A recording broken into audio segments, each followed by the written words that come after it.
Are you feeling sleepy? Alright, so earlier I watched the interview Scoriox had with Aaron, and what really got me excited was when they were talking about the PvP and how that's going to work out. And because I really am this nerd when it comes to games and trying to be the best at it, I put together this little chart, this little spin wheel, that I think will be great for theory crafting a deck. Alright, so as you can see here, I have a couple different areas that cover different affinities, and you can see how they adjust as you go around. So how I'm looking at this is that the purple and pink would be your deck that you're putting together, and the red is just to help see what the opponent might counter you with. It's easier if I just walk through it. So the way I see it is you're going to need to build your deck around two different base affinities. And if you know the chart of the 5, as you can see here, you don't want those two affinities to be touching. So you want them separated a little bit. You're either going to be water and fire, earth and nature, fire and air, nature and water, or air and earth. So in this situation that I have highlighted here, the pink is going to be the alluvials that you're going to want to throw out first. The red is going to be what you expect your opponent to counter with. And then the purple is going to be what you're going to counter their counter with, if that makes sense. Another thing to note is that in the inside of this star, those affinities are going to be less affected by the hyper mechanic, simply because they're two affinities that are not touching. So for example here, if you look at steam, steam is water and fire. So it's going to be neutral to air, and it's going to have some good resistance to water and fire. So those affinities on the inside of the star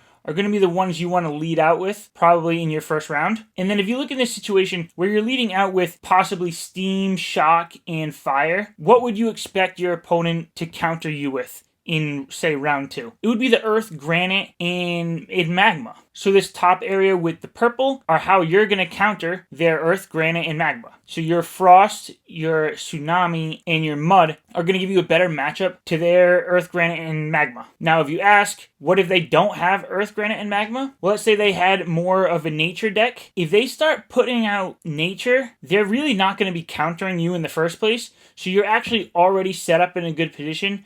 And that's why I have this circle down here for Inferno. So if they do come out in that second round, and they have that nature, spore, wildfire, then you double down on your fire with an Inferno alluvial. And what's cool about this spin wheel is if you go around, you can put this at any base affinity basically, and you can get a good idea of how you might want to build the deck around it. So let's look at example for fire. If you really want to have that fire deck. So in your first round, the alluvials that you might want to be looking for would be maybe shock and dust and some air alluvials. And then you'd expect to be countered with nature, verdant, and spore. And then that's when you would come back with your inferno, magma, and wildfire. If they don't counter you in that second battle with the nature type alluvials and they go water, well then you're already set up in a good position for water. So that's when you double down with a tempest alluvial.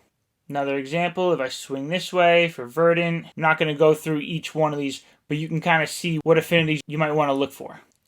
And then air, and then we'll go back up to where we started. Another thing to keep in mind is that affinities are not the only thing that you're going to be looking at for a good matchup or counter. So in this particular situation, just because a shock and a steam alluvial might be a good starting point for your round 1, it doesn't mean that every shock and every steam alluvial is going to be good for every situation. So I like the idea of looking to find, let's say, this type of deck where I would start with poison and bloom. And I think for bloom, a Malura is going to be a good starting point. It's a pretty tanky character.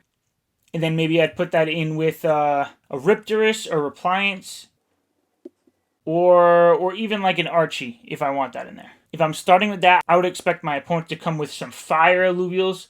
So maybe they have a Ramfire in there, or they have one of the Kangaroos. And that's when I would come back at them with something like a Titanor, or even a Scoriox or Seer. And if for some reason they threw some Tempest or Spore alluvials on the deck, that's when I get to double down with a Verdant, and maybe I'd be throwing out this Sloth. So I was just having fun with this. It's more of that theory crafting. Obviously, we don't know how it's going to work out until we get that PvP. But what we do know is it's going to be nothing like the survival mode, because you're not going to get to see what your opponent has until that battle starts. I do have a lot of fun theory crafting, and I really can't wait till the game comes out. I know I mostly talk about like the the financial side of things in making money, but playing the game is obviously important here. And even when it comes to deck creations, if you're looking to build a deck around Inferno, it's going to cost you more money or more time to get that, because something like a Ramfire is going to be more difficult to get. But if you wanted to build your deck around Tsunami, that's going to be easier to obtain, because you're looking at a tier 1 Axodon and a tier 3 McGeyser? Tier 4 McGeyser, so it might be a little easier in that situation. And then if you were looking at Granite, it's going to be tougher for you to get a Titanosaur, because it's going to be a stage 5. So whichever one of these decks that you would choose to build off of, it's going to depend on not only your gameplay and style, but how much time or money you have to spend on this game. I can definitely go deeper and make more videos on theory crafting, some decks. If you like that stuff, just leave me a comment down below, let me know, and I can make more.